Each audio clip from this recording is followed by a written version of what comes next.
10 بیٹے تھے جناب عبد المطلب کے، انہوں نے 6 شادیاں کی مختلف وقتوں میں، 10 بیٹے تھے۔ نبی پاک علیہ السلام کی دادی جو ہیں سگی دادی، ان سے 3 بچے ہوئے جناب عبد المطلب کے، ایک حضرت عبداللہ،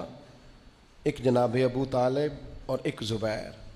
یہ 3 بچے، یہ سگے 2 چچا ہیں، باقی بھی چچا ہیں، ابو لہب بھی ہیں، دیگر بھی ہیں، جناب عباس بھی ہیں، لیکن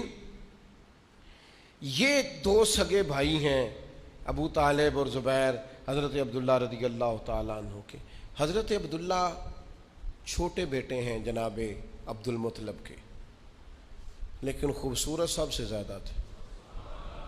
حسین سب سے زیادہ تھے، اور بہادر سب سے زیادہ تھے، سخی سب سے زیادہ تھے، اور گفتگو کرنے کا ملکہ اور سلیقہ اور اپنی بات سمجھانا اور دل